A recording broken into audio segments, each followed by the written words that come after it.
Et 2 semaines avant qu'on parte au Maroc, il y a eu le tremblement de terre. Où ils avaient amené de la fondue, donc on a pu se faire une fondue au Cap Nord, sauf qu'ils m'envoient dans un camp militaire. 2 secondes après, on était dans la mouise. Il devait être 8 h du matin, on voit 2 ombres arriver. Tout d'un coup, pierre, sous le sable. Catapulte. Moi, j'ai volé je ne sais pas combien de mètres plus loin, ma moto, elle a fait presque un tonneau. Et j'ai été bloqué une journée à la douane à cause du Covid. Et là, les douaniers me regardent, ils me font « Vous venez de Suisse ?» « Oui. » « Bah, vous pouvez pas rentrer. » Ils m'ont amené le petit-déj au milieu du désert avec mon pote Martin à côté, on était là.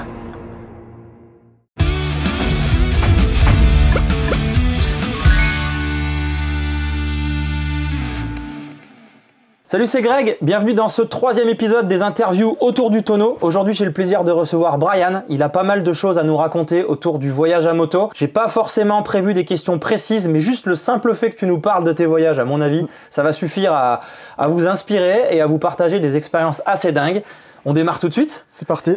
Première chose que je voudrais savoir, c'est comment t'es tombé dans la bécane? Alors tout petit, car mon père est motard. Ah. Donc sur réservoir de sa moto. Excellent. Donc à quel âge? Dès que je suis né, en fait, mon père... Ah mince, je suis en retard avec mon fils. il faisait des tours de pâté de maison avec moi sur la moto. Okay. Après, plus tard, il m'a acheté une petite moto électrique, après une petite moto cross. Puis après, j'ai vraiment arrêté la moto pendant un bon moment. J'ai pas pris de 50, 125 ou quelque chose. Et quand j'ai eu 18 ans, j'ai dit « Ok, j'ai envie de repartir sur le monde de la moto ». Et là, je suis parti sur une BMW, une G650 GS, okay, neuve, qui m'a coûté un bras. À l'époque. Comme ça. Ouais, à l'époque, surtout que c'est après que j'ai vu que BM aussi les services m'ont pas mal coûté. J'étais très satisfait de cette moto. Elle était assez lourde, mais ça commençait, voilà, c'était un petit trail. Et à l'époque, moi, j'étais bridé 25 kW. Ok, parce que t'es en Suisse. Parce que je suis en Suisse. Ouais, faut expliquer voilà, ça, ouais. C'est ça. Et j'ai commencé par aller voir ma famille en France.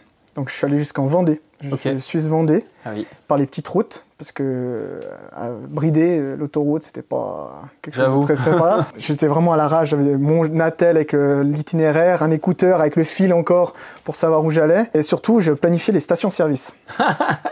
C'était surtout ça le premier problème. Et après, en plus, ma carte suisse ne passait pas dans certaines stations. Donc, sympa le coup de stress. Voilà, donc à un moment donné, j'arrivais, dernière station, j'ai même dû demander une fois à une personne, je lui ai dit, écoutez, je vous donne 20 €, mais si vous pouvez me mettre 20 € d'essence, ça serait vraiment très sympa. Alors j'étais jeune à l'époque, je pense que c'était plus facile aussi à interpeller les gens pour leur demander. Et puis voilà, ça c'était vraiment mes premiers road trips. J'ai fait jusqu'à la Vendée, après je suis descendu sur Bordeaux et remonté. D'accord. C'était vraiment mon tout premier road trip. Failli tomber en panne d'essence justement sur l'autoroute aussi. Et en revenant, je me suis dit, c'était bien.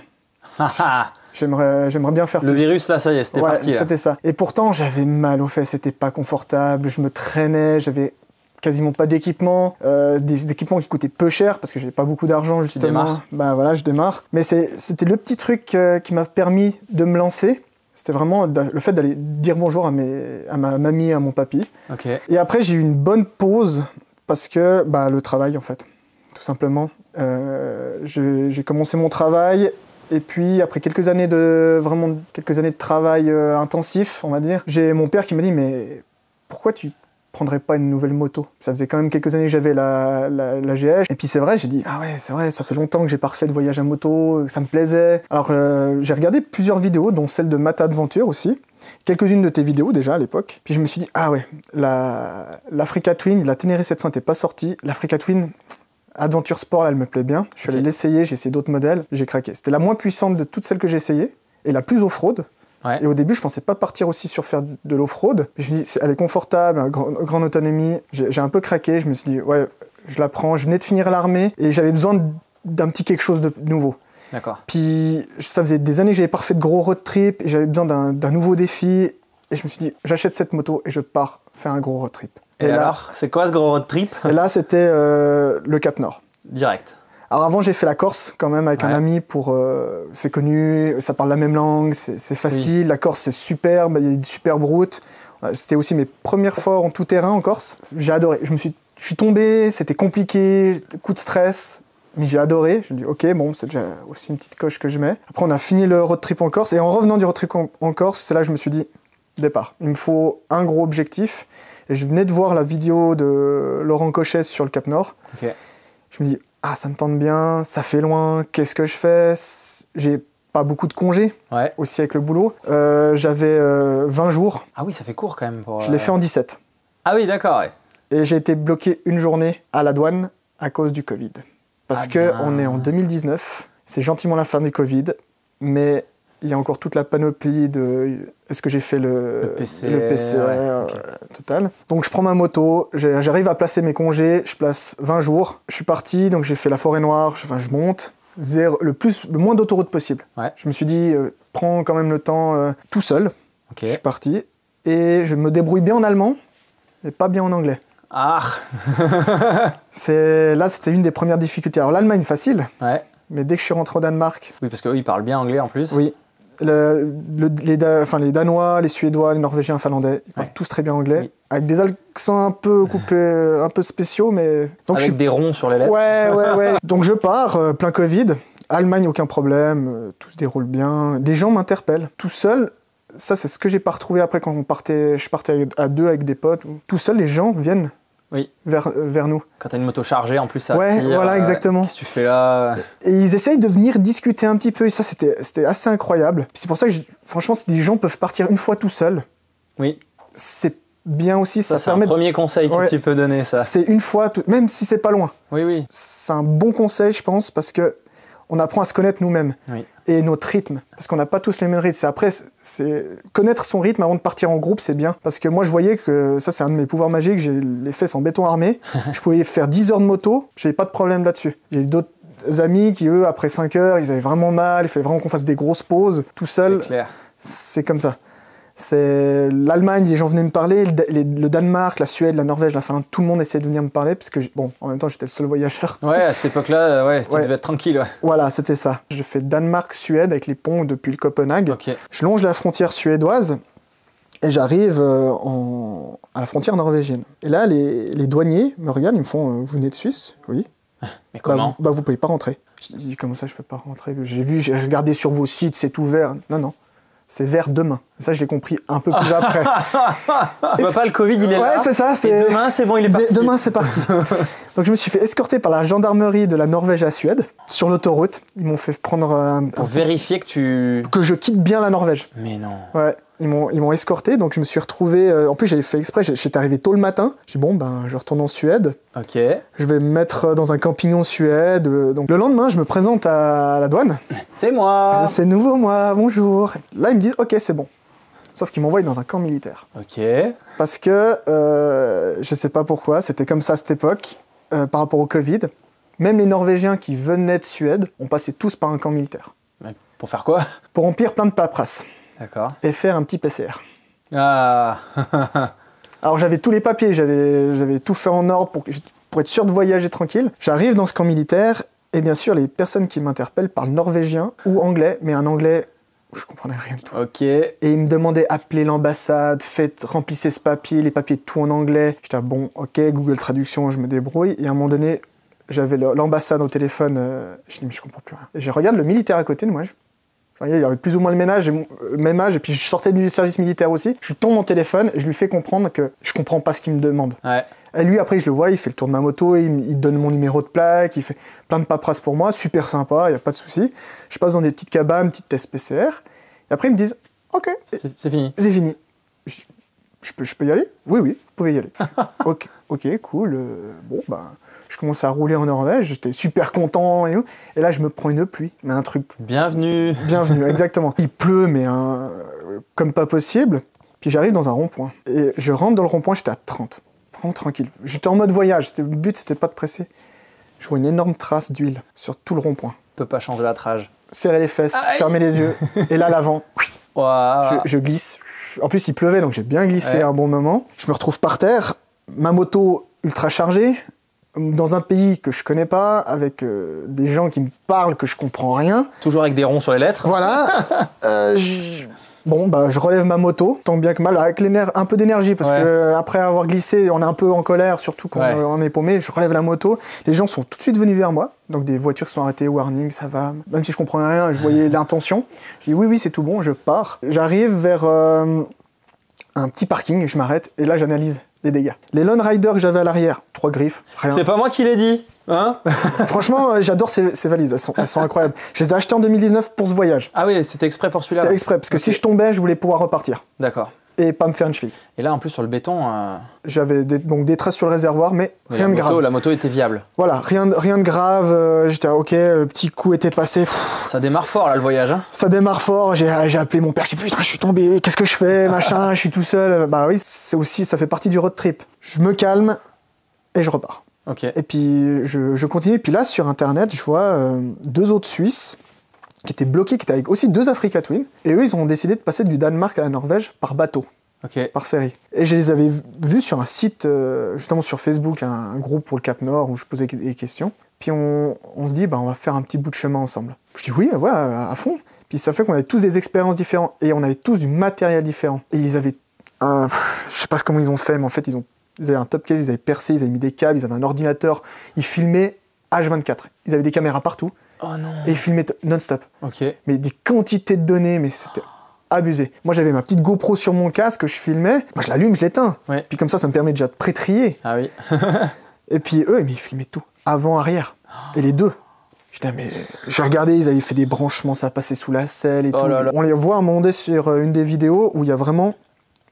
En fait, je les ai jamais vus derrière. Tellement qu'ils avaient de sacs autour. Ah, ils étaient... Ok. Je voyais même pas leur casque. D'accord. C'était... Wow. Et leur moto, elle devait être impossible à manier. Mais c'est ce que je me disais, mais surtout, il y en a un, il était bien costaud aussi. C'est comment tu fais, quoi. Puis moi, je regardais ma moto, je dis, est-ce que je suis parti avec le bon matériel? Est-ce que j'ai trop léger? Ah oui, ils t'ont fait douter? Bah oui. Okay. Ils sont partis tellement chargés, je me dis, mais qu'est-ce qui... Et puis, je les ai suivis un bon moment.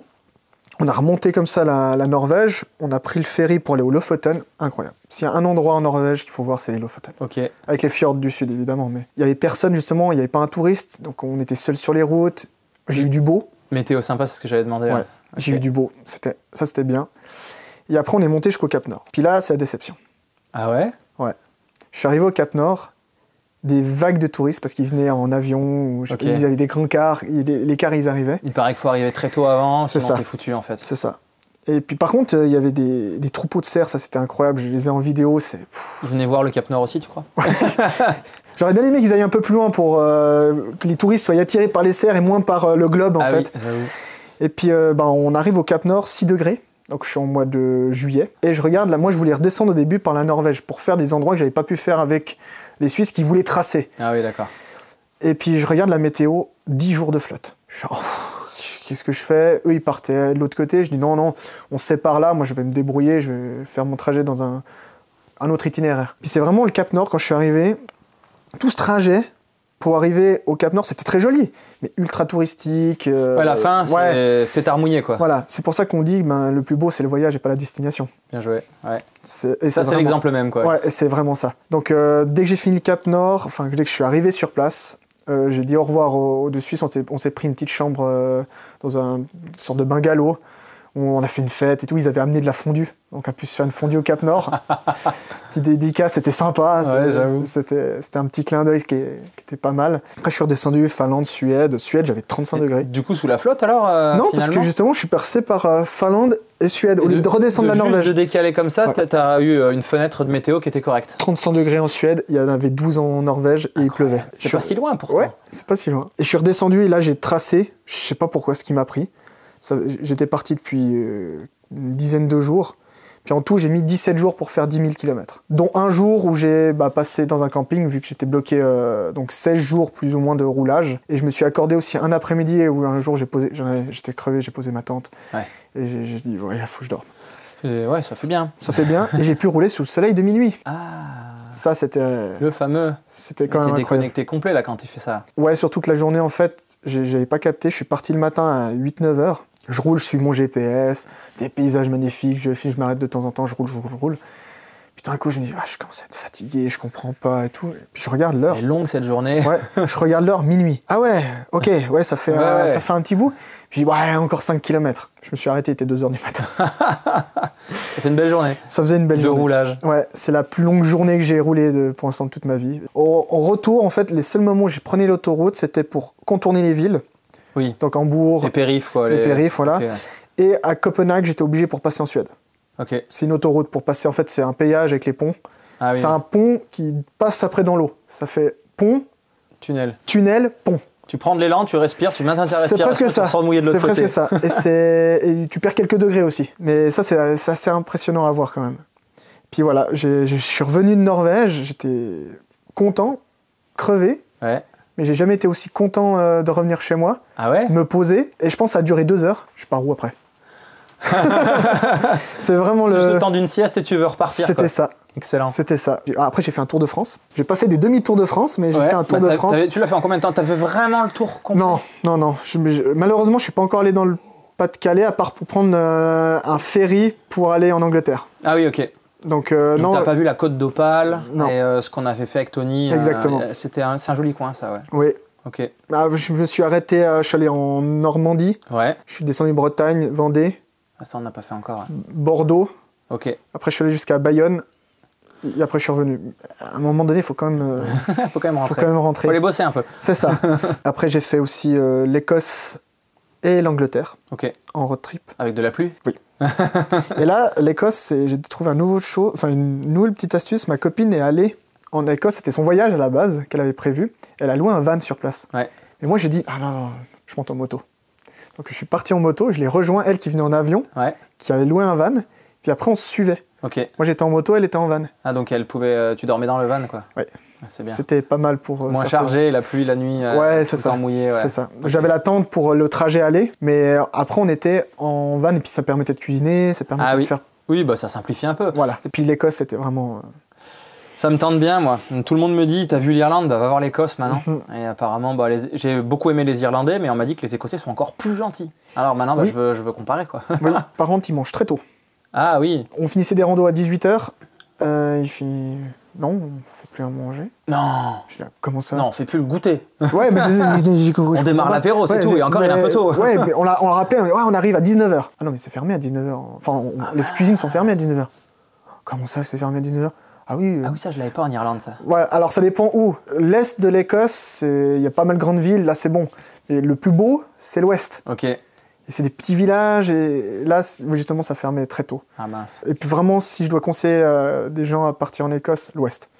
Ouais, ok. Les grands parcs et tout, c'est incroyable. Franchement, à voir, c'est super beau. J'ai l'impression que n'importe où tu vas, les côtes ouest sont toujours plus belles que les côtes est. Ça faisait même ça en Nouvelle-Zélande, ça fait ça partout en fait. Oui, ouais, vraiment. Norvège, pareil. Il n'y a que la côte ouest, mais le nord de la Norvège, il n'y a pas un arbre, il y a un vent. Ah oui, t'es trop au nord après. Voilà, il y a un vent pas possible, et il fait froid tout le temps, mais bon, ça, on cherche ça aussi.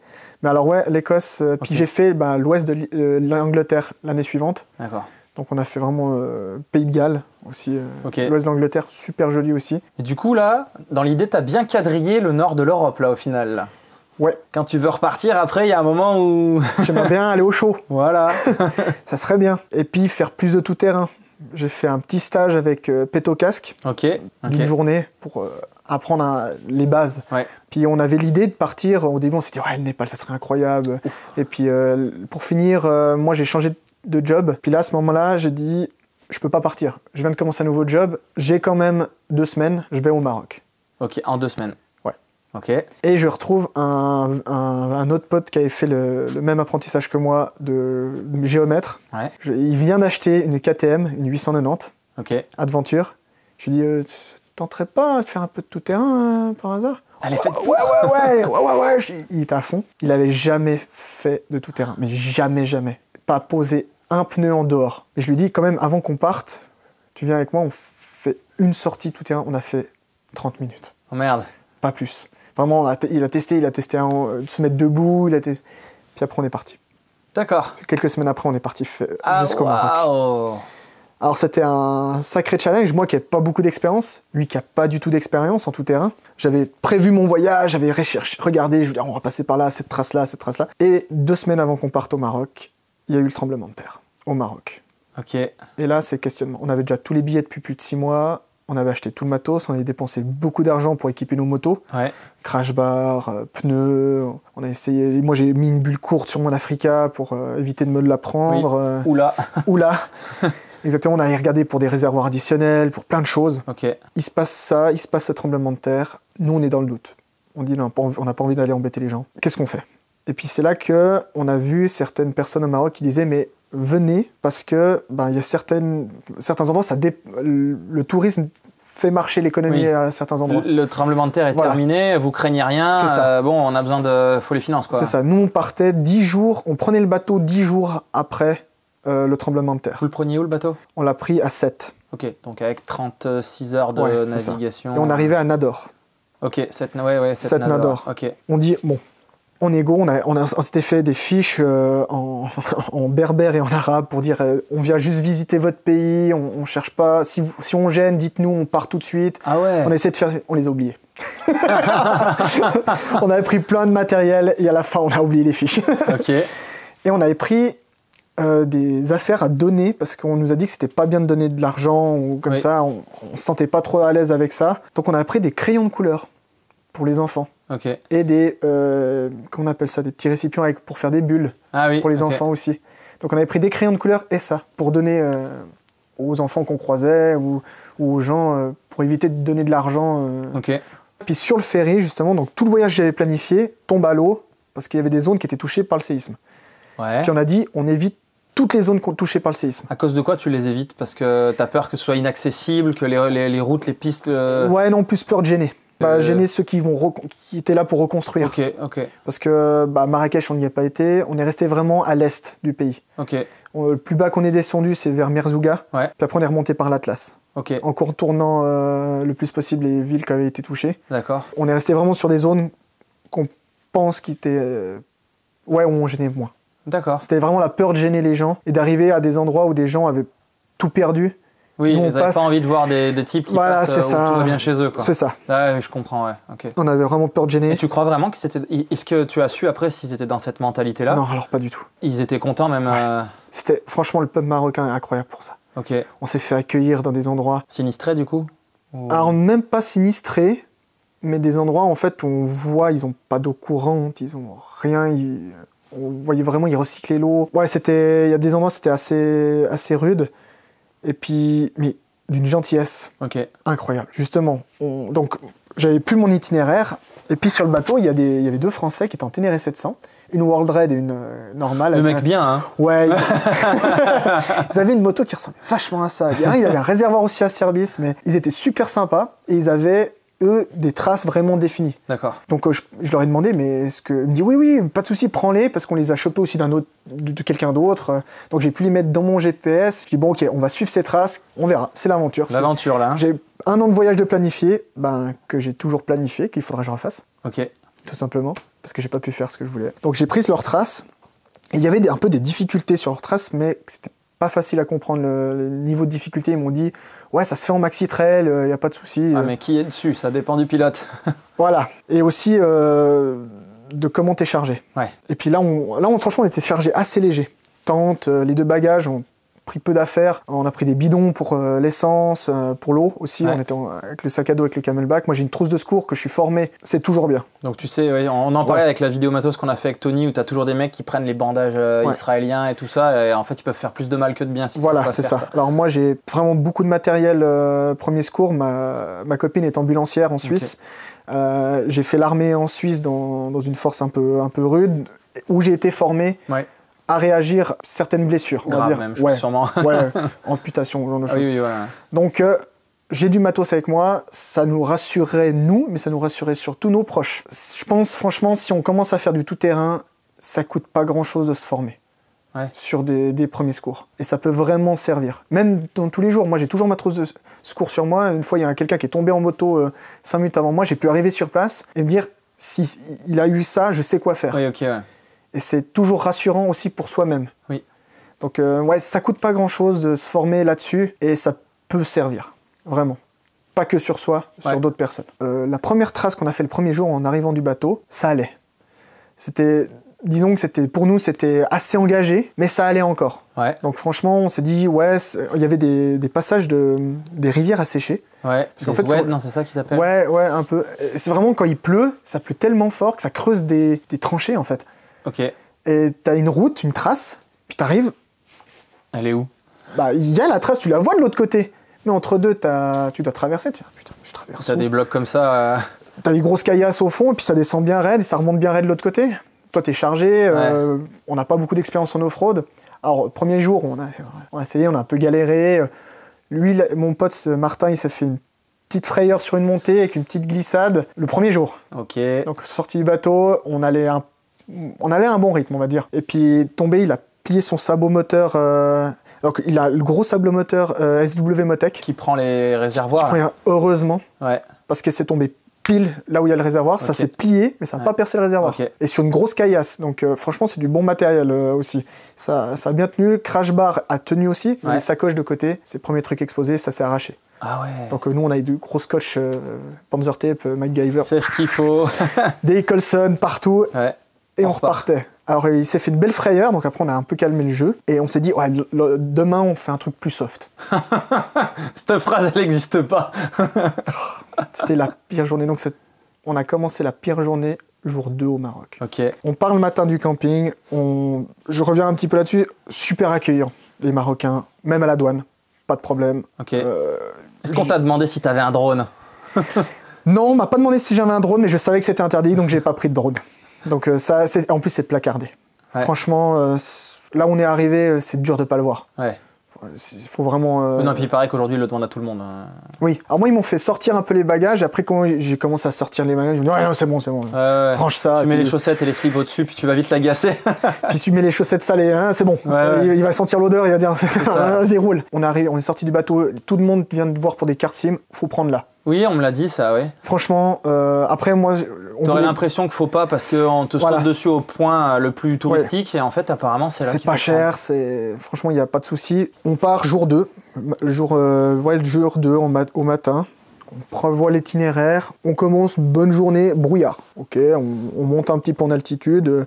On était pourtant tout à l'est, il n'y a pas beaucoup de dénivelé, mais brouillard. On monte sur des traces gravier, tout terrain, mais accessible, avec des travaux partout. Tout d'un coup, on se dit, on va rejoindre une piste. Puis je voyais que c'était vraiment, il y avait un désert à l'est du Maroc. Je l'ai encore sur la carte. Les routes, elles contournent. Mais c'est une bonne grosse distance. Ouais. Puis ma trace, il y en avait une qui partait vraiment pour tout contourner ou une qui partait droit en face. Là, t'as envie d'aller voir. Bah oui. Puis je dis à mon pote à Martin, je dis, c'est un raccourci. 2 jours le raccourci. Hein. Ah ouais. Pour faire combien de bornes? 250, 260. Je dis, allez, vas-y, c'est un raccourci. On prend le début de la piste. Superbe piste, roulante, pas de soucis. Après, ça commence à partir à plein de pistes différentes. C'est moi qui étais devant, qui suivais le GPS, Martin suivait. C'est moi qui guidais. Alors déjà, ça prend de l'énergie pas possible en tout terrain, parce qu'en fait, j'avais une direction. Et les pistes qui partaient partout. Donc, tu as une direction, tu as un cap. En fait, comme pour un roadbook, un peu, tu as un cap. Et tu as plus ou moins une trace. Mais toutes les routes, enfin les routes même pas, qu'est-ce que je veux dire, des petits chemins sur place, il n'y en a pas un qui suit ta trace. Donc tu passes d'un à l'autre, tu reviens sur le même, après tu vois qu'il y en a une qui est très empruntée, l'autre pas du tout, pourtant ta trace suit celle-là. Ouais. Tu dis, bon, ok, j'essaye et tout ça, enfin bref, on zigzague, puis là bien sûr on s'arrête, et puis Martin me dit, oh si c'est comme ça, c'est nickel, on continue, ça va bien aller. 2 secondes après. 2 secondes après, on était dans la mouise. C'est-à-dire qu'à un moment donné, il y a eu quelques jours avant qu'on parte sur cette piste aussi de la pluie. Ouais. Donc pluie dans le désert. Tu te dis, ça doit arriver une fois tous les tremblements de terre. Et puis ça avait creusé encore plus ces petites rivières mais vraiment bien comme il faut. Okay. Puis on voyait que les traces de 4x4 ou de moto s'arrêtaient à un endroit, cratère de 2 mètres, et recommençaient de l'autre côté. Toi, t'arrives. Mais ils sont passés comment?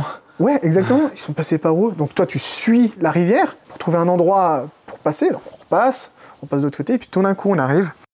Donc ça faisait déjà, il était 14h, quelque chose comme ça, 14h. On arrive à un endroit où il y avait à côté un ravin. Ce que je dis un ravin, il y avait 2-3 mètres de creux et la trace elle était comme ça. Okay. Donc nous on devait passer avec nos motos, donc c'était bien incliné. Ah oui, c'était sur du dévers vrai. Sur du dévers. Et si tu tombes, c'est fini quoi. Et c'était tout petit, c'est-à-dire qu'il y avait 1 mètre de large, voire 2 mètres en haut et 1 mètre de large en bas. C'est-à-dire que la moto elle tombe dedans, ou on tombe dedans, déjà on est sous la moto. Ouais, et puis tonneau quoi. Et tonneau, et puis la moto finie, au revoir. Ouais. On est là, on n'avait jamais roulé ni dans le sable, ni dans... C'était du sable là? Pas encore. Ah.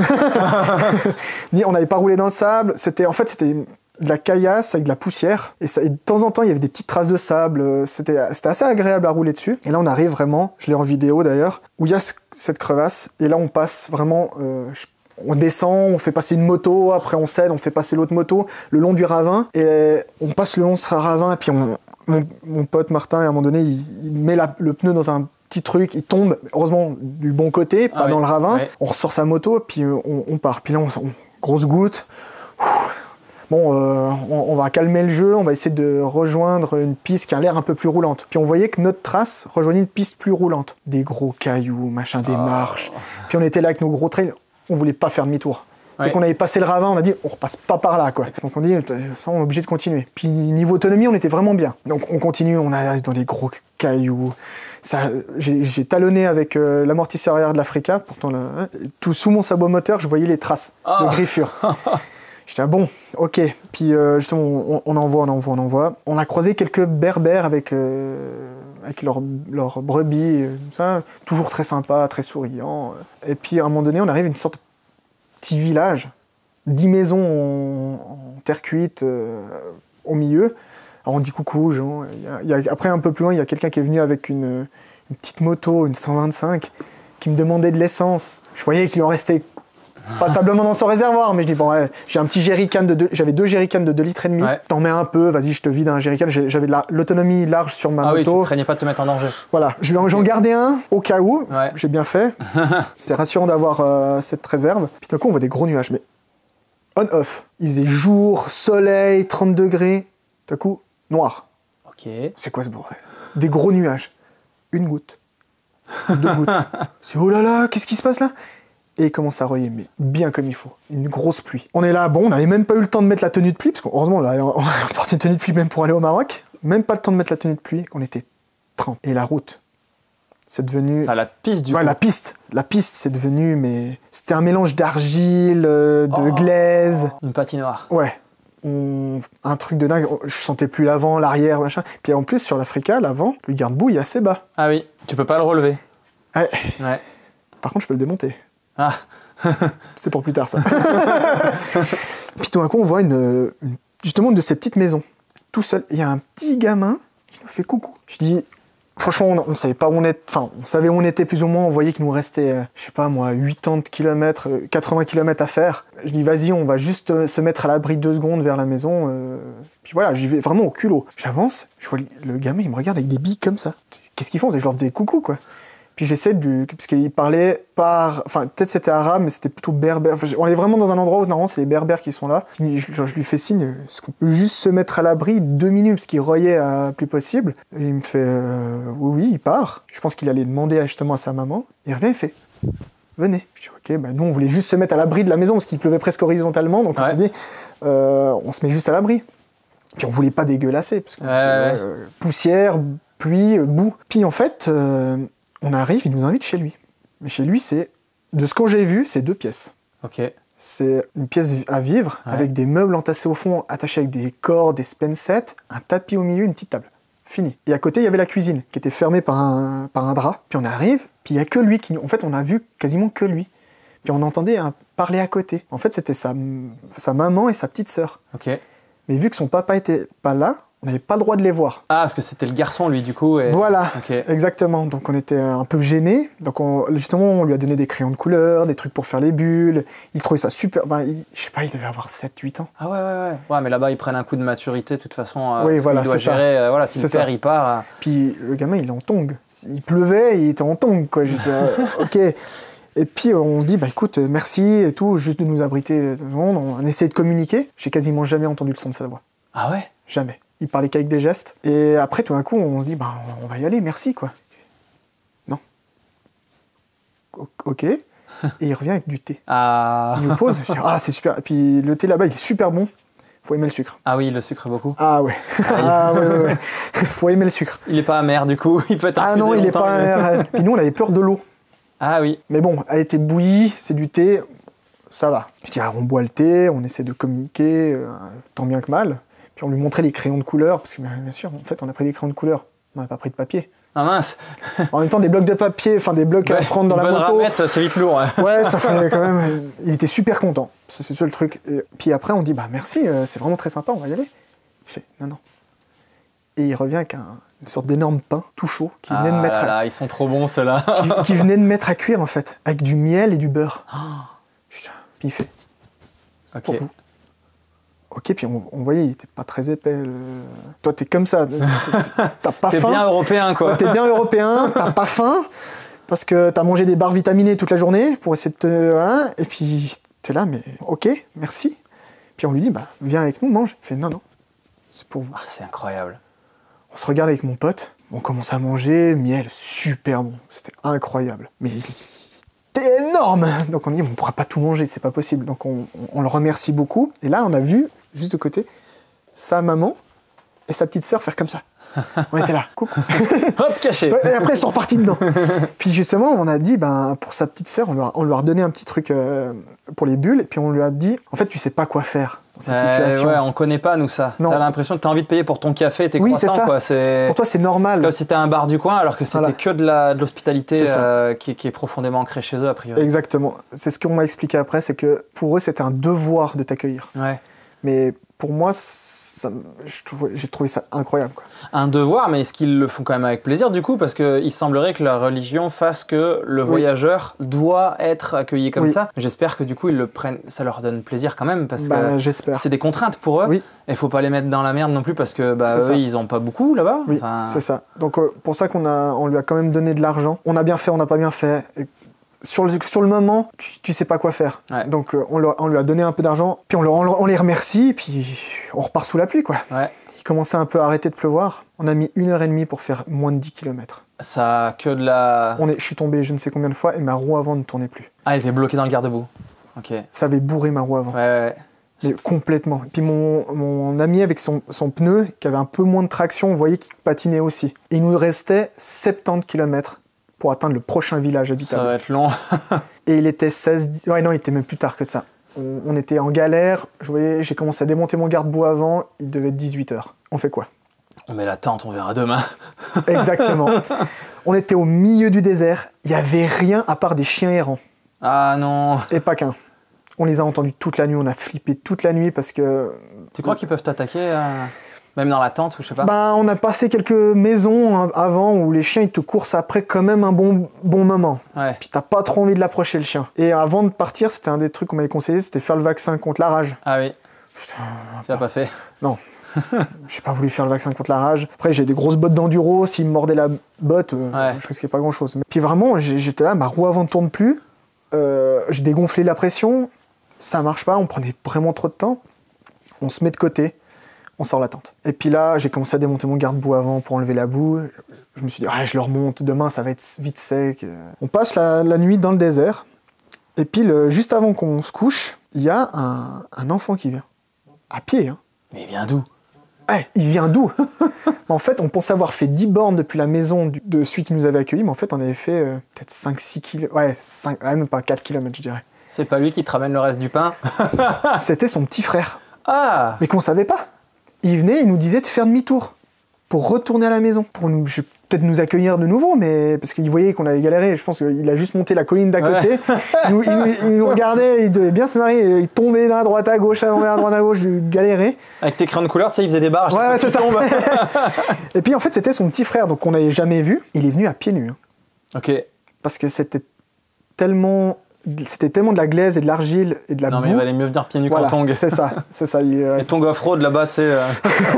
Et puis il nous disait de faire demi-tour, puis on lui explique qu'on peut pas. On n'arrive déjà pas à avancer, refaire demi-tour, c'était compliqué. Oui, on en a pour 2 heures. Ouais, c'est ça. En gros, c'est ça. Donc on plante la tente, on attend, le lendemain matin, toute la nuit, les chiens qui aboyaient de partout. On était, et puis en plus, il n'y en a pas un. Mais là, il y en avait quand même quelques-uns.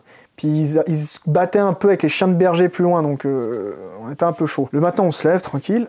On voit que c'est toujours trempé par terre. Parce il pleut plus. Il pleut plus, mais ça n'a pas pompé. Ok. Il devait être 8h du matin, on voit 2 ombres arriver, à pied, avec quelque chose qui transportait. Et un chien avec eux. C'était l'enfant de la veille qui nous avait accueillis, son petit frère qui était venu nous chercher. Et ils avaient un seau avec eux. Et dans le seau, ils avaient du thé. Mais non. Et un pain. De nouveau, pas le même. Ils t'amènent le petit-déj. Ils m'ont amené le petit-déj au milieu du désert avec mon pote Martin à côté. On était là. Vous faites quoi? Vous avez marché 4 kills dans la boue pour nous apporter à boire et à manger. Incroyable. Mais là, non, mais... Ils ont refait ton voyage. En fait, ils ont refait ton voyage, quoi. C'était incroyable. Ah, non. Donc on a essayé de communiquer avec eux. On se retrouve tellement à la face de tellement de gentillesse. Mais oui. Que tu sais pas comment réagir. Et tu les vois, tu vois les traces de pas dans la boue, ils galéraient avec leurs petits chiens et tout qui les suivaient. On les a remerciés 1000 fois, évidemment. Choukran beaucoup. Choukran. Et puis ils sont repartis comme ils sont venus. Incroyable. Comme ça, à pied. Avec mon pote, on se regarde aussi. On reste encore une nuit. Il est bien ce camping? Ouais, il est bien pour finir. On commence à... L'eau, on en avait encore un peu. On était plus inquiets sur l'essence, ça allait aussi. Sur le niveau aussi nourriture, parce qu'ils nous apportent à manger, t'oses pas tout manger en fait. Ouais. Tu te dis putain. Tu sais pas eux combien ils en ont chez eux en fait. Mais c'est ça. Parce qu'ils t'amènent. C'est ça. Tu dois manger pour déjà les remercier. C'est oui, c'est un respect, ils vont mal le prendre. C'est ça. Ouais. Et puis t'es là, mais j'ai pas envie de manger parce que toi t'as faim aussi. Ouais. T'essaies de jongler un peu entre les deux, donc on les a remerciés. Ils sont repartis. On a attendu 10h, 10h30. On a tout replié, on a fait sécher nos affaires, puis on a dit bon, faut y aller quoi. Même si c'est dégueulasse, ouais. On essaye. Et là, on est parti vers 10h30 et on est arrivé au village, donc 70 km plus loin, vers 18h. Non! Donc t'es à 10 km/h de moyenne. T'es que de la croûte à peine séchée, et dessous c'était toujours... Et je suis retombé 300 mètres plus loin parce que ma roue tournait plus de nouveau. Ouais, mais c'est parce que c'est ça a pas vraiment séché en fait, c'est qu'en surface. C'est qu'en surface. Ok. Donc là, j'ai redémonté mon garde-boue, évidemment. En fait, ce que j'ai fait, c'est que j'avais 2 vis pour tenir le garde-boue. Ouais. Je l'ai monté d'une vis.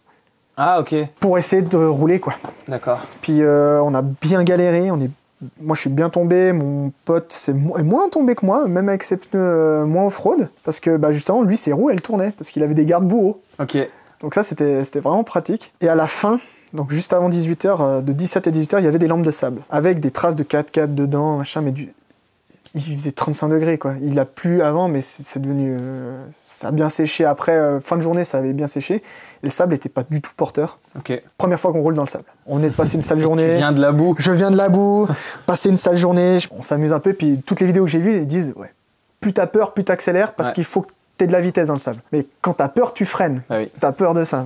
Je dis, ok, bon, je me mets dans la tête, t'accélères, c'est tout. Je me mets à l'arrière, je commence à accélérer, j'avais dégonflé un peu mes pneus. J'ai lancé, j'étais à 50-60. Tout d'un coup, pierre, sous le sable. Catapulte. Moi, j'ai volé je ne sais pas combien de mètres plus loin, ma moto, elle a fait presque un tonneau. Je suis arrivé à tête la première dans le sable. Je dis, waouh, tout déboussolé, mon pote était déjà devant. Ouais. Donc il m'a pas vu tomber. Pas vu tomber. Évidemment, je filme pas quand on a des chutes. Tu penses pas, je vais avoir une chute. J'allume la caméra. Je l'ai pas en caméra. Je me retrouve par terre, déboussolé. Une bonne chute à 60, ça fait quand même... surtout que vu que c'est la roue avant qui a pris, ça me fait une bonne catapulte. Tu remontes ta moto, j'ai regardé, pas de casse, moi ça a l'air d'aller, tac tac, je check. Ok, départ. Je remets gros gaz. Je suis nouveau à 50, je me stabilise, et là j'ai la roue qui fait ça. Et je retombe. Mais pourquoi elle fait ça? Je sais pas rouler dans le sable, tout simplement. Okay. Mais en fait, il faut laisser ta roue un peu vivre, d'après ce que j'ai compris. Mais à un moment donné, je l'ai laissé trop, puis elle a tourné, puis moi je suis passé avec. C'était vraiment un sable très très fin, c'était vraiment... C'est pas le fèche-fèche comme ils disent? Je pense pas, enfin je sais pas, parce que j'ai pas vu de fèche-fèche, ça en était peut-être, mais on voyait les traces de 4x4 qui des fois essayaient de contourner le sable. Ah oui, d'accord. Ils zigzaguaient sur du caillou pour contourner le sable. On repart avec Martin, on arrive au premier village. Là on lave les motos, on se prend un truc à manger, un truc à boire et on va dormir à l'hôtel. Okay. On a fait 2 jours dans l'hôtel. Ouais, ah bien. Parce qu'on était tellement claqués, il fallait redescendre un peu l'émotion et ça faisait que 3 jours qu'on était au Maroc. Oui, c'est vrai, ouais. On était au début. Donc, vraiment, on s'est dit, on se pose 2 jours, 2-3 jours dans l'hôtel. Enfin, 2 jours, on a fait 2 nuits dans l'hôtel. Ça nous a permis de faire un peu de maintenance sur les motos. Okay. Parce que j'avais pas mal cramé mon embrayage. Ah. Parce que, oui, ma roue avant tournait pas, mais quand t'es dessus, t'es chargé, des fois tu remarques pas tout de suite qu'en fait c'est ça qui te fait tomber et que t'essaies de forcer un peu. Puis le sable aussi, ça avait pas mal cramé mon embrayage. Donc j'ai dû démonter un petit peu tout ce que je pouvais détendre pour avoir mon levier le plus souple possible. J'ai essayé de détendre. Ça puait un petit peu, mais bon, ça avait l'air d'aller. Puis on a essayé de faire un peu de maintenance sur nos motos. Il y avait du sable partout. Ah oui, bah oui. Après, le reste du voyage s'est bien passé. On a essayé on est allé à Merzouga pour essayer de rouler dans le sable de nouveau. Ah oui. Et là, c'était... Je l'ai en vidéo, ça, par contre. Les premières expériences dans le sable, vraiment... Dune, petite dunette, où quand t'accélères, ta moto, elle se creuse à l'arrière et tu te retrouves avec les genoux presque sous les bras. T'es là, je vais creuser un moment. Puis tu la couches, tu la tires, tu repars. On s'est juste amusé dans le sable. Okay. Alors, en fait, on a eu tellement peur les premiers jours par rapport au sable. Ça suffisait, quoi. Voilà. Parce que notre but, à un moment donné, c'était vraiment de s'amuser un peu à Merzouga, faire un peu le tour de l'air. Ouais. Puis en fait, on avait pris tellement cher avant qu'on s'était dit, mais... C'est bon. une autre fois. Si on reste de nouveau coincé, qu'est-ce qu'on fait? Voilà, ça nous a servi de leçon aussi. Ouais. Mais voilà, c'était sur place. Après, ça s'est super bien passé. On s'est fait accueillir partout. C'était incroyable. Après, il y a certaines petites villes où je conseillerais moins quand même. Et c'est là où on a eu justement pas mal d'enfants qui nous faisaient des doigts. On sait pas pourquoi ça, si? Je sais pas. Et puis qui lançaient des cailloux, on voyait des cailloux qui passaient derrière nous. Mais les cailloux, ça nous est arrivé qu'une seule fois. Jamais touché, évidemment. Ouais. Mais on sait pas pourquoi. Après, on est des Européens qui arrivent avec des grosses motos. Ouais, je sais pas. Il y a d'autres méthodes. Oui, on est d'accord. Puis l'Atlas, c'était super joli. Ouais. Des superbes pistes aussi, qu'on a très peu faites justement parce que... Il était tard. Ouais, il était tard et puis à la fin du voyage, on était vraiment fatigués. Puis on s'est dit, on a pris cher au début. Ouais. T'oses moins. Ok. Quand t'as ces aventures-là, t'oses moins. Puis on a vu qu'on était inexpérimentés. Ouais. Tout simplement. Et vous avez pris de l'expérience là quand même. Ah oui. Parce que finalement, les pistes, elles sont dures au Maroc alors, ou en majorité, parce que je pense qu'elles sont toutes différentes. Oui, toutes. Alors non, à mon avis, on est juste peut-être tombé sur une mauvaise, parce que on a recroisé justement les mêmes Français qui étaient en Ténéré 700 dans le bateau du retour. Ok, excellent. Et eux, ils ont fait le contournement, ils sont pas passés par où on est passé au milieu. Et les pistes, on a vu les vidéos qu'ils avaient faites, c'était superbe. D'accord. Roulante, avec des jolis cailloux, c'était super paysage. Alors, t'as quand même des endroits où c'est des bons gros pierriers. Oui, d'accord. Où il faut bien gérer, surtout de l'Atlas, ça peut bien monter aussi. Ok. Après, oui, parce que eux-mêmes, ils empruntent ces pistes. C'est ça. C'est des routes. Oui, c'est ça. C'est des routes. Faut que ça passe en petit 4x4 ou... Avec leur petite moto ou leur mobilette dans le sable. Non, mais ça dégoûte, ça, il paraît. C'est incroyable. Ils roulent comme si c'était facile. Ouais. Toi, t'es là, comment tu fais? Montre-moi, s'il te plaît. Le Maroc, je recommande à tout le monde. Ça se fait aussi que via la route. Oui. Parce qu'ils ont des superbes routes. Alors ça, c'était mon projet, c'était ce qu'on voulait faire avec Tony en avril, si j'avais pas eu la bonne idée de monter sur un truc électrique. Toi, tu fais ça à 4 heures. C'est le ravitaillement. Non, mais on n'a pas... Non, mais c'est bon, on n'est pas sponsorisé par Cristalline. Ah, du coup, tu voulais faire croire qu'on buvait de la bière? C'est ça. Ouais, mais en fait, il est 16h, quoi, tu vois. Donc, tu boives un petit peu quand même. Non, mais... en fait, avec Tony, ce qu'on voulait faire, c'était dans l'idée de mes road trips un peu pour tout le monde. Je voulais être sûr que le Maroc se fasse... Enfin, essayer de proposer un guide par la route. Alors, il y a des gens qui trouvent ça aberrant, mais moi, je vois pas pourquoi un gars qui va en FJR avec sa dame derrière, pourquoi il aurait pas le droit de voir le Maroc? Alors il y en a qui m'ont dit il a rien à foutre au Maroc, le Maroc faut faire de la piste et tout. Bah non, c'est beau, si tu as le droit de faire des cols, il y a plein de cols où ils ont goudronné, on sait pas, le Covid, c'est le développement de leur pays, on peut pas aller contre ça. Des pistes, tout le monde en trouvera toujours au Maroc, ça c'est clair et net. Tu chercheras plus loin et t'es pas prêt de trouver un B0 au Maroc, je pense. Donc, tu vois, je pense qu'il n'y a pas d'inquiétude, les gros trailistes ou enduristes trouveront toujours leur bonheur. Et je m'étais dit, c'est sûr qu'on peut le faire. Bon, quand j'ai commencé à tracer, évidemment, tu vois des pistes à gauche à droite, tu fais bon Tony, je suis désolé, on les prendra. Mais je savais qu'on pouvait trouver une majorité de choses à faire par la route. Et c'est super joli. Mais bien sûr, Maroc, c'est super joli, même par les routes. On a croisé justement des gens qui venaient en road trip, qui étaient à la retraite, des retraités qui se faisaient le Maroc en moto, justement en routière. Ils ont adoré. Et au-delà des routes, je pense que je pouvais trouver des pistes qui passent en Nissan Micra sans que tu l'abîmes, quoi. Tu vois. Donc tu te dis c'est comme l'aller pour aller chez mamie parce qu'elle a jamais goudronné, et ça y va, sans que tu trouves une pierre ou quelque chose où ça passe et t'es pas secoué.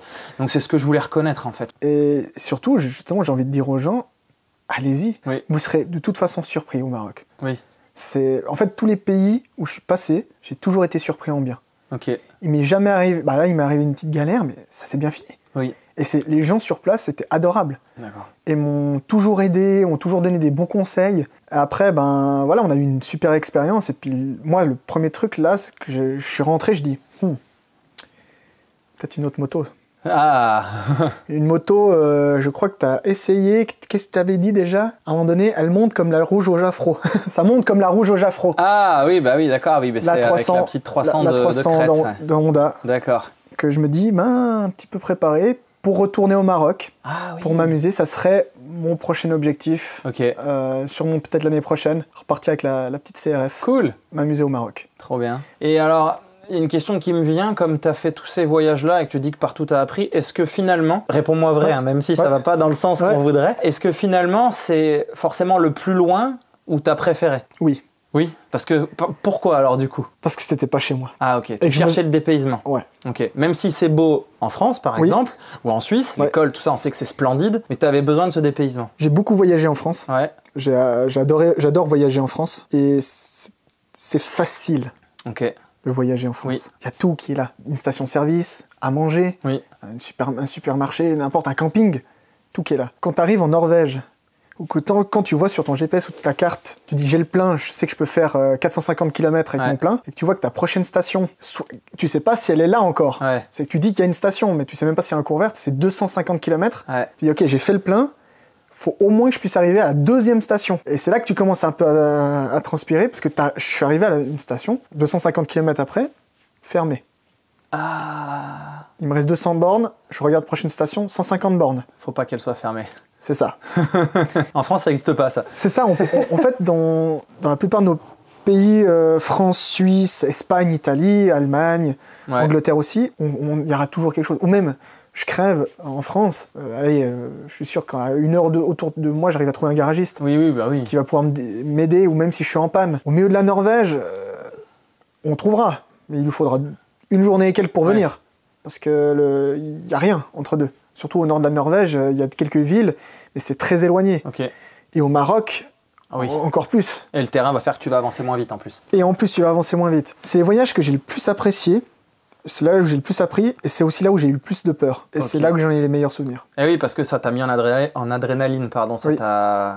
Ouais, je vois bien. Donc tu cherchais un peu ce côté des paysans, excitation et tout ça. Et sortir de ma zone de confort aussi. Alors c'est rigolo parce que du coup, ça va pas forcément dans le sens où je pensais, tu sais, pour dire, parce que chacun voit son voyage et ce dont il a besoin pour le voyage. Mais par contre, je vais quand même retomber sur mes pattes, parce que ça veut dire que pour tous ceux qui n'osent pas partir voyager et qui souvent m'écrivent en me disant est-ce que tu crois que je pourrais oser un voyage pas loin ? Bien sûr, c'est un voyage rassurant. Pars pas loin, et même si tu es en France, reste en France. Ou au pire, va en Suisse, ou au pire, va en Italie. Mais tu peux rester à 2 pas de chez toi. Et bien sûr que tu vas être tu vas commencer à sentir comment on pose son camping, tout ça, l'esprit de sortir. Et puis après, plus loin, bien sûr, tu pourras tenter de repousser tes frontières petit à petit. Quoi. Comme j'ai dit, j'ai commencé par ça. Oui, en plus. J'ai vraiment, pour moi, c'était France. J'ai fait des petits tours en France, en Suisse. Je pose ma tente. Je dis, j'ai galéré à poser ma tente, il m'a manqué ça. Prochain voyage, je rajoute ça. Ça fait... mon premier gros voyage, c'était la Norvège en 2019. Ça faisait déjà quelques années que je voyageais. Des petits road trips. J'avais jamais tenté. Le plus loin que j'avais fait, c'était la Corse. La Corse, c'est facile d'accès, c'est super beau. Il y a tout sur place. Les pistes sont incroyables. Il faut faire gaffe un peu aux cochons qui sont sur la route aussi. Sinon, ils finissent rapidement. Voilà, exactement. Ou aux vaches aussi, mais... oui, non, c'est moins bon. C'est un peu plus gros. Il y en a, du jour au lendemain, on voit sur YouTube, je vais aller en Inde. Oui, mais bien sûr. Il y a toujours qui... Mais ça, toi, depuis le début, tu nous l'as fait comprendre, t'as un boulot à côté. Tu as des semaines de congés limités. Donc tu peux pas aller en Inde comme ça. T'as pas pu suivre ton pote jusqu'en Turquie, par exemple, qui a mis un sans solde en plus. Tout le monde peut pas mettre un sans solde. C'est ça. Donc on a la famille, on a... Voilà, et c'est ça qui m'intéresse, tu vois. C'est qu'on peut quand même beaucoup voyager. T'as mis pas mal de pins là sur la carte, et avec un job. Oui, donc, en s'y prenant un peu à l'avance, Oui, c'est un peu d'orga. C'est ça, c'est ça. L'avantage en Suisse, par exemple, que j'ai, c'est que je voyage 2 heures ou 1 heure et demie, et ça parle déjà une autre langue. Oui. Ça fait un petit dépaysement. Oui, c'est vrai. Moi, je parle un peu allemand, je comprends un peu l'allemand. En France, par exemple, un Parisien part en Bretagne. Là, c'est pareil, il n'y a rien qui change. Mais c'est des paysans. Tu veux dire qu'il y a des paysans? Aussi. C'est vraiment... mais bien sûr, c'est pas la grande ville. Oui, il a de la campagne, il a la côte, bien sûr. L'avantage de la France, c'est qu'il y a tout. Où tu vas en Corse, et là, les noms des villages, il y a des trous de balles dedans. Ah oui, c'est vrai. Il y a d'autres raisons pour ça. Oui, aussi. Ne tirez pas. D'ailleurs, j'ai été surpris, en Corse, on a été mieux accueillis que certains Français, parce qu'on était Suisses. Ah, bien sûr. Et c'était impressionnant. T'as vu ce qui est marqué sur les bords de route? Il y a des fois où moi je me suis dit mais moi je suis gentil, vous n'êtes pas content contre mon gouvernement, mais je ne suis pas le gouvernement, tu vois. On a dormi à Corté et on était chez un gars qui avait une espèce de petite maison reculée. Et ce gars, on comprend qu'il est vraiment cortenay et un peu le doigt dans la mafia vite fait. Et moi je m'intéresse, je pose les questions, du coup je dis nous on entend des choses, moi je vois des choses écrites au bord de la route, j'y connais rien, je regarde pas la télé, les infos, tout ça. Explique-moi un peu. Et en fait, il m'a dit, c'est un peu comme partout. C'est quelques gars qui sont un peu extrêmes. Et du coup, c'est pas forcément les autres. Donc du coup, il m'a dit, je lui ai dit, mais du coup, je dois me sentir en danger ou pas? Il dit, mais non, enfin voilà. Ou le coup de pas de chance, mais c'est pareil partout en fait. Tu te balades au mauvais endroit, à la mauvaise heure, n'importe où en France, et ça va être pareil. Et là, vraiment, on nous donnait nos cartes d'identité. Puis, ah, mais vous êtes pas français, vous êtes suisse. Ah, mais ça va mieux. Ah, mais il fallait le dire. Ok. Mais tu sais que là, bon, encore, t'es en France? Oui. Mais par contre, il y a des pays, genre quand on était en Nouvelle-Zélande, eh ben, il valait mieux dire qu'on était suisse ou belge. Et les gars qui venaient travailler avec le permis bizarre, là, c'était quand ça s'appelait le Work Holiday, je sais pas, il y avait un nom, il y avait un site qui gérait ça, j'ai oublié le nom. Et ben, ils disaient, des Français disaient qu'ils étaient belges en fait, ou suisses, parce qu'il y avait des Français qui avaient fait les comptes très très forts là-bas, ou en Australie aussi pareil, et surtout en Australie c'était pire qu'en Nouvelle-Zélande, et ils disaient ça pour pouvoir bosser et avoir moins de soucis. Et toi t'arrives là, bon t'as la même tête quoi, on va dire qu'un belge ou qu'un suisse, mais on n'est pas loin, et c'est juste ce qui a marqué sur ton passeport qui change le truc, et quand toi t'es bien élevé, que tu veux pas faire de problème à personne... Alors j'avais aussi une question qui vient par rapport à ton expérience que tu nous as donnée. Tu as fait des voyages solo et tu as fait par exemple le Maroc à deux. Qu'est-ce que tu préfères? C'est différent, c'est dur à dire. Solo, j'aime beaucoup parce que tu vas à ton rythme. Ouais. C'est toi. Ouais. Donc tu sais, tu vas toujours à ton rythme. Tu dis, ah bah aujourd'hui j'ai encore de l'énergie, je peux continuer. Ah, je suis crevé, je m'arrête. Là, t'es deux. Ouais. Donc toi, t'as envie que t'avances. T'en dis, ah j'avance et tout. Tu dis, ah je suis crevé, mais est-ce que mon pote est crevé? Ah oui. Ou pas? Il faut communiquer. Et moi, là, avec Martin, on n'a pas assez communiqué. On a communiqué plutôt vers la fin en disant, il me disait, ouais, là, je suis un peu fatigué, on s'arrête. Il faut bien communiquer avec la personne où on part. Yes. Je conseillerais quand même aux gens de connaître la personne avant et d'avoir essayé quelque chose. Si on prévoit un gros voyage, ou de casser l'ambiance direct. Faut s'être sondé avant ou s'être testé en fait avant. Ou casser l'ambiance, dire au cas où, moi je sais que quand il se passe ce genre de choses, je suis comme ça. Oui, non, mais c'est clair. Il faut pouvoir communiquer. Comment je suis quand il y a une emmerde? Naturel. Voilà. Non mais c'est clair. Il y a beaucoup de gens des fois qui aimeraient bien qu'on partage un road trip sans se connaître ou qui seraient d'accord parce qu'ils ont des facilités d'organisation et qui voudraient venir avec moi. Je leur ai dit le problème c'est qu'on se connaît pas. Alors ils pensent me connaître à travers les images. Mais Tony, voilà, c'est comme je disais à l'instant que dans certaines galères, si je suis un peu fatigué, un peu stressé, qu'il y a des trucs qui... La soupape, tu vois, elle pète vite. Et il n'y en a pas beaucoup qui pourraient, par exemple, supporter ça. Alors, je crois qu'il y a peut-être que toi, parce que même Sophie, ça la gonflerait. Et l'autre en face, tu sais pas comment il va être. Et donc, si tu te connais pas, tu peux très vite monter en température. Et je connais plein de gens qui m'ont dit qu'ils se sont séparés au milieu du voyage parce que c'était invivable pour les deux. Et avant que ça, il y a l'engueulade, à la prise de tête et à chacun qui passe un mauvais voyage. Donc, c'est vrai qu'il faut connaître la personne. Dernière petite question. Quelle est la moto qui te fait rêver et quelle est la moto que tu rêverais d'avoir? Alors j'avoue que ces derniers temps, j'ai pas mal regardé de vidéos sur les rallye raids. Ouais. Ça, c'est un grand rêve.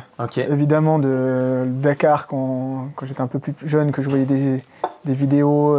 Puis c'est vrai que toutes les motos de rallye raid, elles ont une tronche. Je veux dire, genre les 450 KTM, avec tête Dakar, et un rouleur et tout ça, quoi. Mais même la Ténéré version rallye raid. La GYTM. Est-ce que t'as 45 000 € qui te fait quelque part? Voilà, c'est ça. C'est ça. Et puis, vraiment, toutes les 450 rallye, même là, la dernière. La Cove qui est sortie, qui est beaucoup moins chère. Puis ça a l'air. Je sais pas combien elle vaut la Cove. 9000. Ah, pour une 4,5, elle doit être bien équipée parce que c'est cher. Juste en dessous de 10 000, la version route, pas la version professionnelle. Ah, ok. Oui, mais bon, une KTM Factory, ça vaut, je sais pas, 50. Ah, je vais dire une connerie, j'en sais rien, 30 000, je sais pas. Que la Cove Factory, entre guillemets, je sais pas combien elle vaut, mais. 14. Peut-être quelque chose comme ça, 14-15. En fait, juste avant le Maroc, je me repassais des vidéos de Dakar. Je me rêvais là-dedans, évidemment. Puis l'Africa Twin, c'est pas pour rien non plus aussi, c'était un nom qui me faisait rêver. Du Dakar. Donc une moto de Dakar, ça me ferait rêver. Ok. Bon bah écoute, merci d'avoir répondu à toutes ces questions. Avec plaisir. Merci beaucoup pour le partage d'expérience, c'était un réel plaisir. J'espère que ça va pouvoir inspirer pas mal de gens sur le voyage à se lancer, parce que finalement t'en as fait beaucoup, et tu as bien fait comprendre qu'il fallait partir, qu'il fallait y aller, qu'il fallait se lancer en fait. Et c'est un peu tout l'idée des vidéos que je fais, de mon blog de voyage depuis le début, donc c'est cool, je te remercie. Peu importe la cylindrée, peu importe le style de moto, allez-y. Partez. Et ben merci pour ce mot de la fin en tout cas. Avec Bonne plaisir. chance pour les prochains voyages. Merci. Et à bientôt, on se croisera peut-être. Mais oui.